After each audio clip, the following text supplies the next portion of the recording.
He played Barack Obama to help Mitt Romney prepare for his debates, and he smuggled a kayak into China to paddle the Yangtze River. Today on Uncommon Knowledge, one of the most intriguing figures in American public life, the junior senator from Ohio, Rob Portman. Shooting today on the campus of Dartmouth College, Uncommon Knowledge now.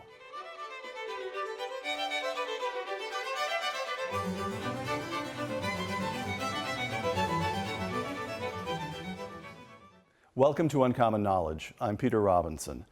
A member of the Dartmouth College class of 1978 and a graduate of the University of Michigan Law School, Rob Portman is now the junior senator from Ohio. Senator Portman represented part of Cincinnati in the House of Representatives from 1999 to 2005, that is for 6 consecutive terms.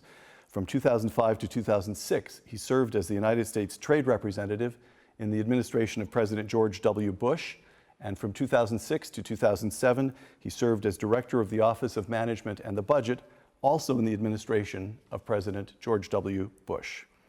A member of the Ledyard Canoe Club here at Dartmouth, Senator Portman has kayaked the Yangtze River in China and completed the full 1,900-mile length of the Rio Grande River here in the United States. Senator Portman, welcome. Peter, good to be with you. Obamacare. 2 quotations. Here's quotation 1. President Obama announcing just last month that 8 million Americans have now enrolled in the Affordable Care Act. Quote, "The repeal debate is over. The Affordable Care Act is working. I recognize that Republicans are going through the stages of grief, anger, denial, all that stuff. They're not at acceptance yet." Close quote. Quotation 2, Senator Rob Portman. "It's a failed model and we need to get rid of it." Close quote. Now, you are sure that you just haven't reached acceptance yet? You know, it's not about grief, it's about concern for our constituents. And by the way, of those 8 million, the question is, you know, how many of those folks didn't previously have insurance? It appears that that's about 25% of them. That's based on a RAND study. We don't know, by the way, because the administration refuses to offer us the information. They aren't being transparent about it. Second, the question is how many of those folks have actually paid and are part of the system. But I have never thought that the website wouldn't be figured out. It was a shock to me that they were as incompetent as they were in getting it up and going. I've always thought this is an issue of cost and of choice, giving people the ability to have the coverage they want for themselves and for their family. And that's why this is a failed model, because it does require people to leave what they have, sometimes a doctor or a hospital system that they want. And it doesn't deal with the fundamental problem in our healthcare system, which is the fact that we have skyrocketing costs. I was with 2 small business owners recently visiting their factories in Ohio, and both said the same thing, which is we're looking at double-digit increases again in our healthcare costs, same as we had last year. We simply can't sustain this. We're going to have to change our program, or what I think many businesses are saying, maybe get out of the healthcare business altogether. Just dump them in the government. And allow the government to pick it up with these higher costs. So this is a failed model, and the good news is there's a different model. Okay, I want to come to, first, sort of a premise here. Mike Gerson, former speechwriter to George W. Bush, writing in the Washington Post, quote, "Conservatives need to let this sink in. America already has a right to a certain minimum of health treatment," close quote. So the implication there is you can't just repeal. You need to repeal and replace with something pretty substantial. Do you buy that premise, that we have in effect a right to health care? I buy the premise that there was already a system where if somebody comes into an emergency room, they get treatment. It's not the most efficient way to get treatment. That's why we want to encourage people to get access to insured health care, and we can do that, and we can lower costs. And we can do it through a couple of different ways. One is the competitive model that we talk about a lot as Republicans, which I think is absolutely true, that in the healthcare system you don't have the normal competition for cost and quality. Right. Since we're here at Dartmouth College, and by the way, I'm getting hives being back in a library at Dartmouth College. I mean, I didn't spend much time here, but yeah, actually not. I probably should have.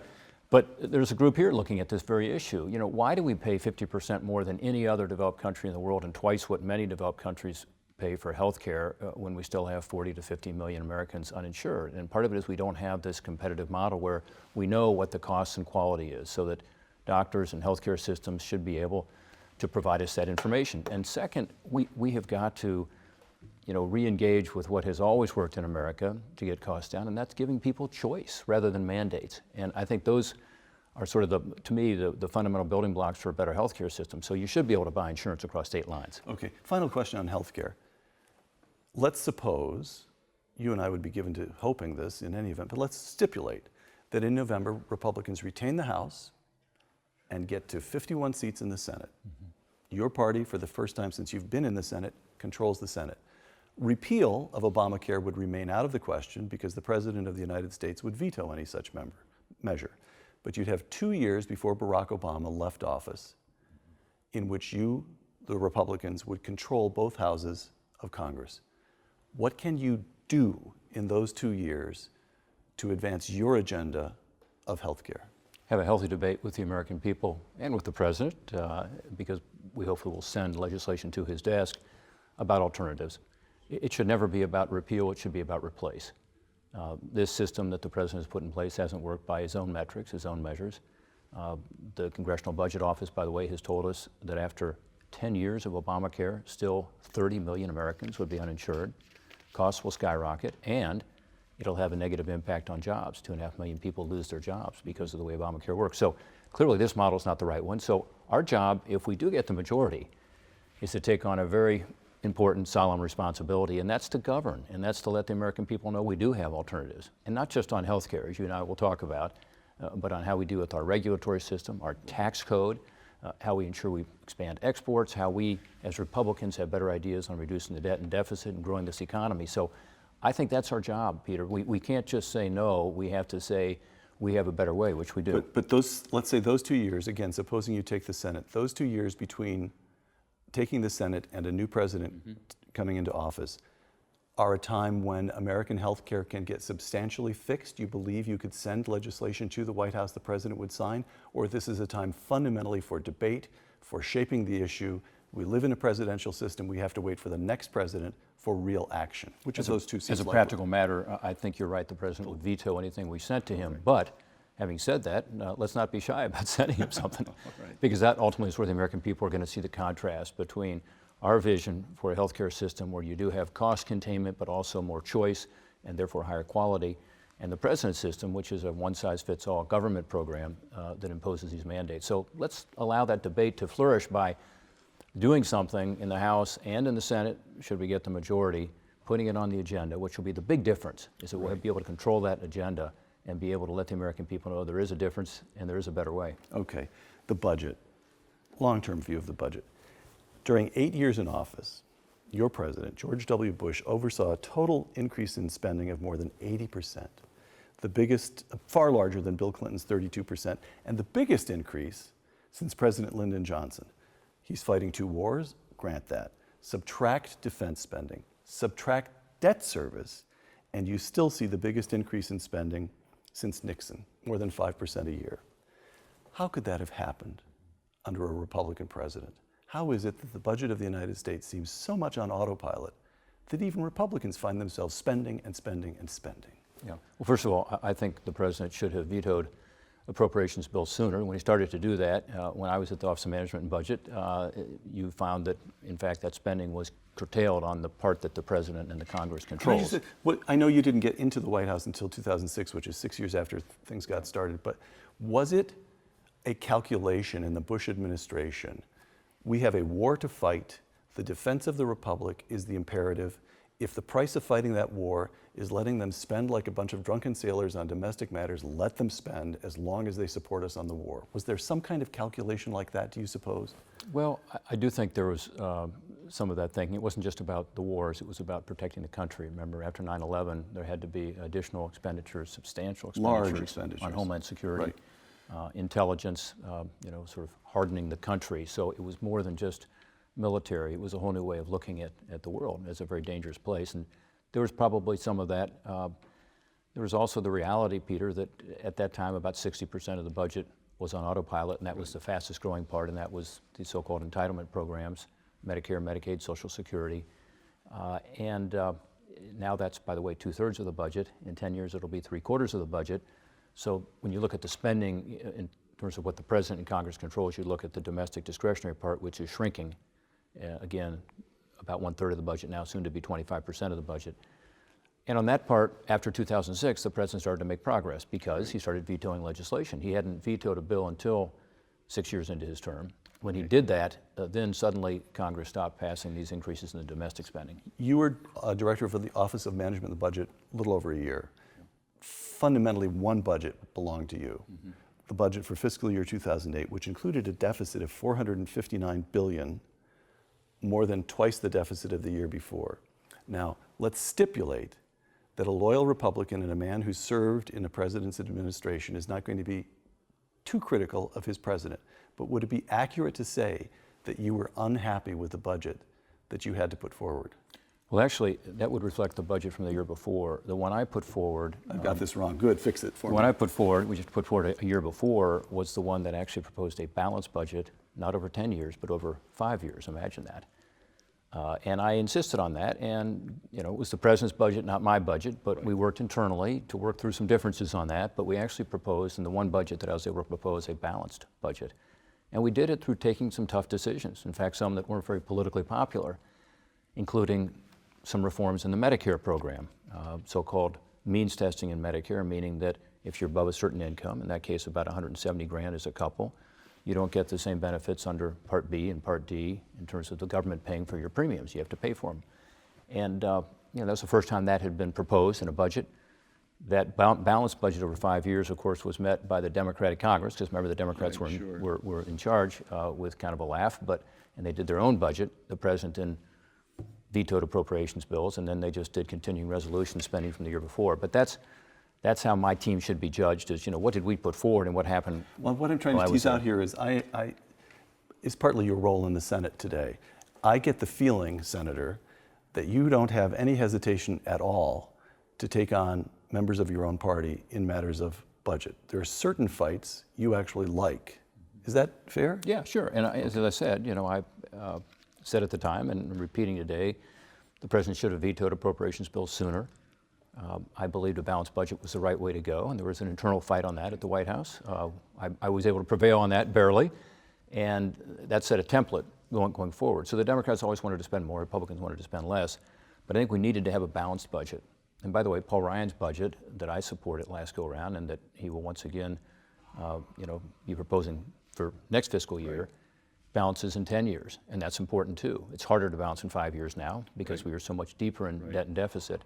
The current president will have added more debt held by the public than every other president in the history of the country combined this year, and so it's all relative, I suppose, but I think the balanced budget is really important, Peter, because it gives you something to push against. Right. That's why 49 states have it, that's why our local communities have it, and that's what we need at the federal level. Longer term view here.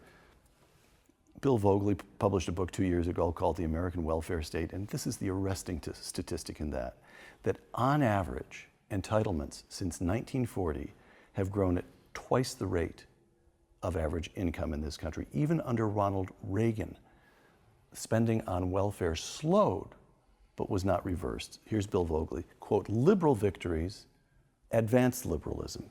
Conservative victories only postpone liberalism." We have 3/4 of a century of lived American experience, Senator, that prove you're on the losing side. There's a better way. And again, as I mentioned earlier, if we do get the majority, we have to propose that better way. And it does include reform of the important, vital safety net programs, entitlement programs. But if they're not reformed, Peter, they will collapse of their own weight. They are crowding out all other government spending. They will bankrupt the country if we don't deal with them. And so this is why, as tough as it is politically, they call it the third rail of the American political system. You grab it in the subway system in New York and you electrify yourself. Right. It has to be addressed. And it includes Social Security, by the way, not just Medicare and Medicaid. And there are smart ways to do it. And there are ways to make slight adjustments now that avoid major dislocation. If you don't do it, which is what the Democrats are proposing, you continue this spiral, and it is unsustainable. That's not an ideological statement. That's a statement of fact. That's a statement of fact. So one last question here, just about how a working politician does this. You and I have a friend, also a Dartmouth man, John Hoeven, member of the Senate from North Dakota. And since he's a friend, I asked him what it was like his first 6 months in the Senate. He'd been governor of North Dakota for more than a decade. And he said, well, to be honest, here's what it's like to be in the Senate. from the time I get to the office until the time I get home, I have meetings with constituents. Delegations come here from North Dakota, and they all say the same thing. They all say, Senator, we're right with you when you talk about cutting the budget. Now look, there's this one aspect of the Farm Bill, right? Yeah. The pressure, the detailed day by day, meeting by meeting pressure on you guys to spend a little more here and spend a little more. How do you resist that? What do you, as a functional matter as serving in the United States Senate, how do you resist that? Well, it's our responsibility as senators to tell people the truth, and the truth is the current trajectory is unsustainable. You cannot raise taxes fast enough, even if you wanted to, and I don't want to be able to deal with the increase in the spending side. It's a spending issue, not a revenue issue. Over the next 10 years, actually, revenue as a percent of the economy, which is how you ought to look at it, is going to be at historically high levels. And even so, we'll have historically high debts and deficits. We already have a debt of over 17 trillion. You know, we're going to have interest payments alone of almost $1 trillion 10 years from now, according to the, again, nonpartisan Congressional Budget Office. So what you tell folks is this just is not sustainable. And when you do that and explain to it, I think, you know, most constituents get it, and they get that if they're coming to you with their hand out, they better have a really good way to pay for it by eliminating government spending somewhere else, or an argument that this is money well spent to be able to reduce spending somehow. So I think there is an opportunity for us to do that. But second, getting back to the conversation we had about 2014 and 2016, leadership at the level of the White House, whoever the occupant of the Oval Office is critical, because you have to have somebody explaining to the American people with that big megaphone that there is a way for us to deal with our problems, protect the country, meet our basic responsibilities to our citizens, and yet get this debt and deficit under control. And part of it requires, in my view, having that balanced budget as almost a backstop to push against, because that enables you to say to that person coming in, whether in John Hoeven's case, who, by the way, was a very popular former governor of North Dakota and a great legislator, look, you know, we have to have a balanced budget just like we do in the state of North Dakota. So when you came to see me as governor, I had to tell you, I have to prioritize. Right. I can't spend more here unless I spend less somewhere else. That's the requirement that's needed. You're running a control, very seldom does politics provide a kind of control experiment, but the state of Ohio is a mixed state. Cleveland tends Democratic, Cincinnati trends Republican. You've got all kinds of complicated constituency groups in between. And the senior senator from Ohio, your colleague Sherrod Brown, year after year after year, either wins outright or ties rankings as the most liberal member of the United States Senate. Your conservative rankings are never lower than 70 and often in the 80s. So you're in the, sometimes you're called the moderate right, but the word right is always attached to you. How does that happen, that Ohio produces Sherrod Brown and Rob Portman? Yeah, because we are a microcosm of the country. Ohio's an amazing state. We have every part of America represented. You know, we have big cities, we have a huge agricultural sector. Our biggest sector is agriculture. We have part of Appalachia. We have, as you know, lots of manufacturing, but also lots of technology and universities that are world-renowned. So it's a great state to represent, but it's very diverse. And we are absolutely purple. You know, you've got your blue shirt on today, sort of a red tie. Combine those two, and that's Ohio. So George Bush won it twice, Barack Obama won it twice. You won in 2010. You defeated your Democratic opponent by 57 to 39%. 2 years later, your friend Mitt Romney lost Ohio to Barack Obama by 2 points, 50 to 48%. What did Mitt Romney fail to learn from you? Oh, gosh. Well, first, I ran in a midterm cycle, and probably was a better year to run. So much of this, I think, is affected by what the larger political trends are. Right. I think Mitt Romney would have been a terrific president, because I think you need somebody who, again, is a truth teller and is an executive and understands how to work with Congress and get things done. I think he would have been that president. I think President Obama's been a great disappointment in that regard. Great campaigner, but hasn't made that transition from campaigning to governing. I think if you look at the the polling data and you try to analyze what happened in Ohio, and for that matter in other states like Florida, Virginia, where it was very close, I think the economic message that I believe is so critical to Ohio, in other words, prosperity, upward mobility, How do you get your state back on track? In our case, manufacturing is very important. I think we didn't explain that in a way that people thought it affected them and their families. Okay. And I think that was the biggest concern. And then finally, I think there's sort of a compassion gap. And I think our party needs to talk more about not just the broader economic issues, tax reform, regulatory relief, all the things that you and I believe in, but also how do you help those folks who are in communities who need help badly, and how do you ensure you have that hand up when it's necessary? So let's talk about what the GOP has to offer. Political scientist Larry Sabato, quote, "The nation isn't going back to the GOP heyday of the 1980s, 2 terms for Ronald Reagan, 1 term for George H.W. Bush. In those days, whites were 85% of the national electorate. So there have been several deep changes since the 80s, since you were volunteering as an advance man for George H.W. Bush back in 1980. And Sabato named one, the demographic change. From 85% of the electorate in the 1980s, whites fell to 72% in 2008 and will have fallen below 70% by 2016. Democrats command the support in poll after poll of from 70 to 90% of African Americans, Hispanics, and Asians. This is just mathematically overwhelming for the GOP. Either the GOP finds a way of appealing to Hispanics, African Americans, Asians, or the GOP may do well in certain places, but as a national party is finished. So how does the GOP appeal to the new Americans? Larry Sabato is a very smart guy, but I reject that premise because, again, boom, back of the hand, all right. A plan for opportunity and hope. Tell us about this. Tell us about appeals to all groups. And you know, it's something that in the African American community, there are people right now who are saying, gosh, what's happened in the last 5 years? We now have higher unemployment, higher poverty rates, concern about a number of issues, including the drug issue, the addiction issue, the impact on African American communities, including prisoner reentry and reform efforts where I've taken the lead. Republicans have some really great answers to be able to help in not just the African American community, the Hispanic community, the Asian American community, the white community, as he talks about. I don't see the distinction between those communities in the way that Larry does. I think we have a message of hope and opportunity. We need to do a better job communicating. We need to show up. And I think if you look at what's happened again in the last 5 years, income is down about $4,000 on average per family. Poverty rates are up. We saw the unemployment figures recently, and they were relatively better. But what they didn't say, when you dig deeper, you find is that more and more people have left the workforce altogether. Long-term unemployment is at record levels. So there's another deep difference from the 1980s. When Ronald Reagan ran and was able to appeal to the Reagan Democrats had jobs. Mm-hmm. They had pretty good jobs. They were factory workers. Detroit was still functioning. There was a big threat from Japan, but Detroit was still functioning. Your steel mills in Ohio were still functioning. Toledo, Ohio was still supplying the automotive industry.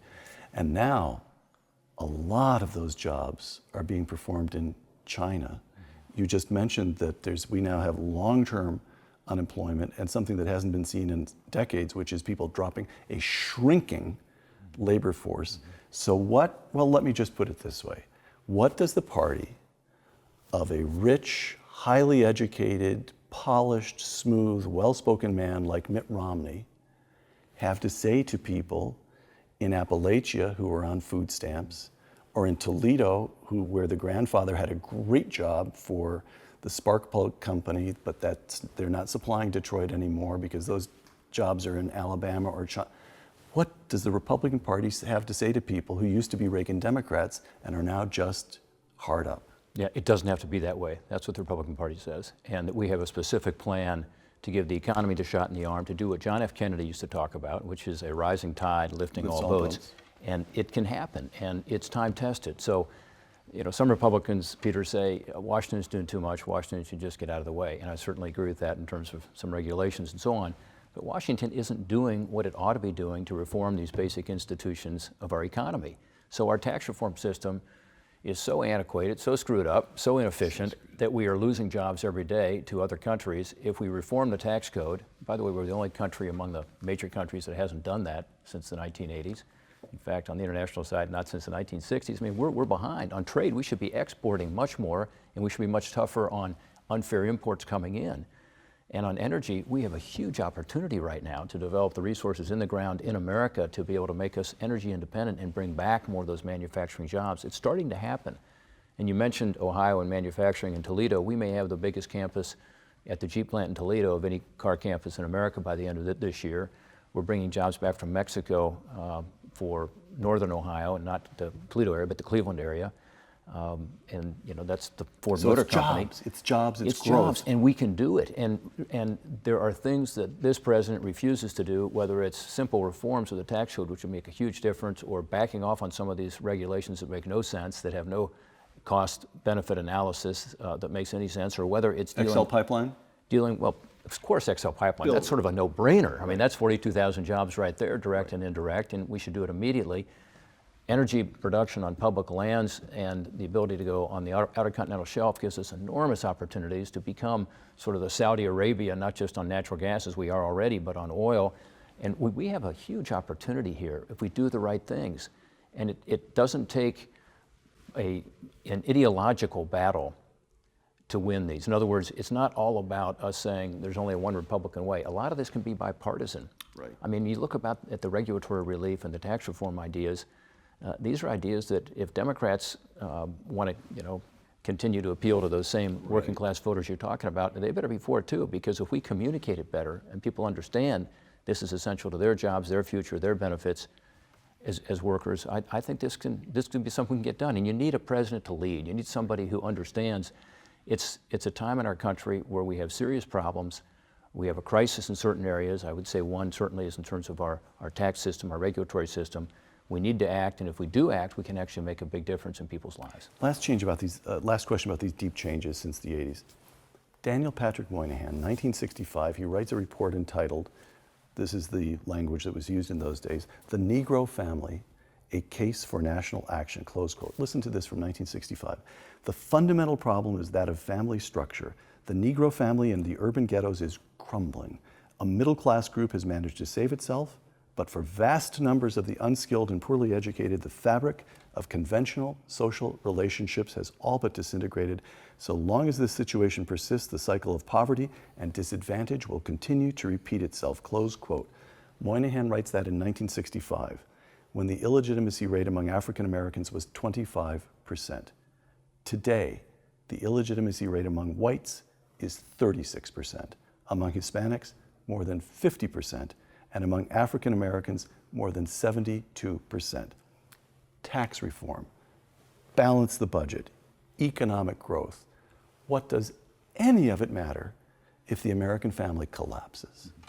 First, they're related, because one of the reasons you have this situation is that there's not the economic growth in those communities that would enable people to form families and to be able to be successful. Another issue I work a lot on, as you know, is drug addiction, and the drug addiction issue is much broader than just our urban centers or even our poor rural communities. It's everywhere, but it affects those communities disproportionately. I actually have done some reading recently about this issue because I'm very interested in how it connects with prison reform. And one of the ways it connects, frankly, is there are fewer men in a lot of those communities who are available to be married and to be part of the family fabric because they are in prison. They're all locked up. And a lot of them who come out of prison end up right back in the system again. About half of them or more come out of the system within 2 or 3 years, they're back in the system. The nexus between addiction and prison, unfortunately, is very real. So between 60 and 70% of those people have a drug problem not dealt with. That's one reason they get back into a life of crime and back into prison. So this is all related. And what I said earlier was, it is about growing the economy. John Kennedy was right. It's about a rising tide lifting all boats. But it's more than that. You've also got to deal with some of these discrete problems. And as I said earlier, a hand up is required. And part of that hand up is having Republicans working together with Democrats. It shouldn't be a partisan issue to deal with, for instance, the heroin addiction problem today, which is taking 5 or 6 lives in Ohio every day, which is building on the prescription drug problem, which is building on other addiction problems. And if you don't deal with that issue, it's tough to get at the issue of this revolving door in prison. It's tough to get at this family issue. And then we've also got to, we've got to stand for strong families across the board, because you're right, it is the building block of our society that is missing too much in some of these communities. And that requires leadership, even beyond any federal program or or any federal funding. It's part of who we are as a country to encourage families. But I do think this is an issue that, as Republicans, too often we ignore. And we need to spend more time in the inner cities and in poor rural areas, and we need to understand these communities better, but also offer some hope. And I was the author of the Second Chance Act, which is, I think, entirely consistent with a fiscal conservative philosophy, because, by the way, it's between $25,000 and $40,000 a year to incarcerate these folks, rather than having them be in this high recidivism, as it's called, getting back into prison. Get them back into society as productive members of society and taxpayers. That's much better for all of us. It's certainly better for those families, for those communities, and for them to achieve their God-given abilities. So I think these are all issues, Peter, that are related, and there's no reason the Republican Party shouldn't be involved in them. Last couple of questions. Politics and the good life. When you and I were students at Dartmouth College, In the dark ages. and the dark ages, the Cold War was still taking place. I can remember bull sessions in dorm rooms late into the night talking about politics. Politics mattered in those days. Politics was serious. There was something at stake. You may have been the only one who followed through on it, but all of us thought that having a seat in the United States Senate would be a very fine thing. You could do something with it. Now we come to the millennials. And what do current students see in politics? Dysfunction, screaming, shouting, nothing gets done in Washington. And it's not all that clear. I now live in Northern California, where very much in the air is the idea, it's not all that clear either that it can be fixed or really that it matters. Write it off. Politics is a dead weight on the community. What you should do is ignore it and start a company of your own. What would you advise students at Dartmouth College today? Just ignore the political system, for goodness sake. Don't waste your time. Go start a company. Create jobs. I met with 50 Dartmouth students yesterday, and by the way, a pretty good turnout in about a week's notice, and they came to talk about politics. And I've got a couple interns coming to my office this summer from Dartmouth, and what I told the students was two things. One, yeah, do start that business. In fact, do something other than law school and political science, get some experience, and then get into government and politics, because the more experience you have in the real world, and the more connection you have, particularly to how to create jobs and opportunity, to get the country back on track, the better. But I also told them, look, it affects your life in really fundamental ways. And for young people, it's particularly serious, because if they don't get involved and engaged, they will be hurt. Obamacare is something that I think most young people need to focus on more, because the basic theory, as you know, of the Obamacare structure is that younger, healthier people will be paying for older people and sicker people. Rip off the kids to pay for the geezers. It's a generational theft again. Right. And then, of course, the debt and deficit. Young people should care a lot about it, because they're carrying about $40,000, not just their student debt they're carrying, but $40,000 of the federal government's debt when they graduate.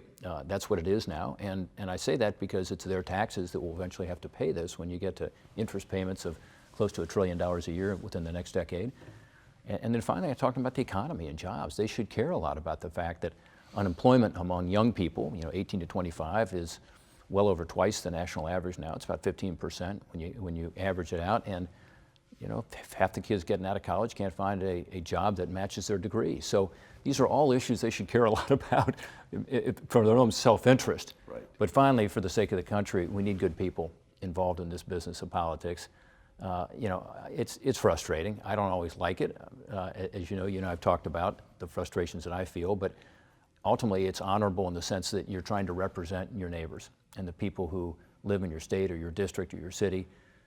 There's no greater honor than that, and taking it seriously, doing it for the right reasons, is ultimately what this country was built on, which is a republic, and therefore you representing your people and voting their interests, whether it's in the national level or the state or local level. So as frustrating as it is, I hope more young people understanding the importance of it get engaged and involved. And finally, there is hope. There's opportunity here to make changes that can help people in their daily lives. It certainly can be. We need a new approach where it's not a matter of compromising, it's a matter of finding common ground on some of these issues we talked about today. To give the economy the shot in the arm, we're going to have to make fundamental reforms to a lot of our institutions of our economy. We've got to do a better job of helping people who are in some of these communities that are finding a lack of hope, a lack of opportunity to pull them up, as we talked about today. But as a country, we've got to come together more. And we're too polarized now. The president has not helped. They say he's the most polarizing president in the history of our country. We need to figure out a way to come together as a country and solve these problems. Last question, now that you're talking about the president. Just a couple of months ago, Larry Sabato wrote a column in which he named his favorite Republican presidential candidate for 2016. You. Quote, really? Oh, you missed this? I didn't think I was his favorite, but quote, Americans tire of their incumbent presidents and often choose a very different successor with dissimilar characteristics. Portman is all steak and no sizzle. Close quote. So, Senator, listen to this list. Harvard produced the Adamses and the Roosevelts, Princeton, Madison and Wilson, Yale, the Bushes and Clintons. Here we sit at Dartmouth College. Do you feel the urge to make an announcement? We produced Dr. Seuss here, didn't we? I mean, you know, so we did something good for the world. No, I did mean that I didn't think Larry had me as his favorite candidate because my sense was what he was saying was I'm sort of the anti-Obama in the sense of, you know, more experience. That's pretty and good. So on. That's a place to start. I didn't think that meant it was his favorite, but you know, Larry also made the point in his column that I took this position on same-sex marriage. Right. Which puts you are me, in favor of same-sex marriage. It was a reversal. It's a reversal of my previous position, and it puts me at odds with my party in many respects. I believe it's a conservative position. I came to it because my son came to me and said, to my surprise and my wife's surprise, that he was gay. We had a conversation for about a year about it. And after considering what he told me and, you know, talking to a lot of folks who are involved in this issue, I was never, frankly, involved in it, and maybe I should have been, but I never really thought deeply about it. That it seems to me that to the extent it's not a choice, which is what I believe, that as Republicans, you ought to treat people as they are. And I certainly think, you know, my God is a God of mercy and justice and grace and acceptance, and so I'm very sort of reconciled with my position on this, which is that my son and others who are gay and lesbian ought to be able to lead their lives as my wife and I have, and for 28 years now, been in a, you know, had the joy and stability of a marriage. As we talked about, we want more families. So that position probably puts me at odds with some in my party because I was the first Republican senator to take that position. I think it's the right position. Again, I think it's the right conservative position in terms of individual liberty and in terms of stronger families and in terms of treating people as they are. But Rob Portman, the practical politician, says, I'm not running in 2016. Well, that probably makes it difficult for me to win a primary election at the national level. But we'll see. I mean, I look at this, you know, maybe too simple, but I look at this very simply, which is if someone else steps up and can do the sorts of things that I believe our country needs desperately at this moment, I think the country's in trouble. And it's not just the fiscal situation, which obviously is on a train wreck and to bankrupt the country. It's some of the issues you talked about, some of these communities that are falling behind. It's the fact that our economy continues to be too weak to be able to hold those communities up and to have America have its rightful place in the world, which we didn't get a chance to talk about, but that's another important distinction between where we are now and where we were 20 years ago, is that America's role in the world has been diminished to the point that we can't be the country that encourages stability and democracy and freedom and human rights that Ronald Reagan talked about with his peace through strength, which is the right way to go, as your pen says. Exactly, my Reagan pen. So I think if someone else steps up and has these ideas to be able to reform our economic system, have the Republican Party be a bigger tent party to be able to reach these communities that we talked about earlier, then I'll stay in the United States Senate, which is what I plan to do. But I'll be watching it and seeing who runs and what happens. Let the record show, let Larry Sabato note, that was not a no. That was not a no. Well, at this point, I'm planning to run for re-election in the United States Senate from Ohio. Rob Portman, Dartmouth College class of 1978, junior senator from Ohio, and one of the most genuinely accomplished men in American life. Thank you. Thanks, Peter. Great to be with you. At Dartmouth College, for the Hoover Institution and the Wall Street Journal, I'm Peter Robinson.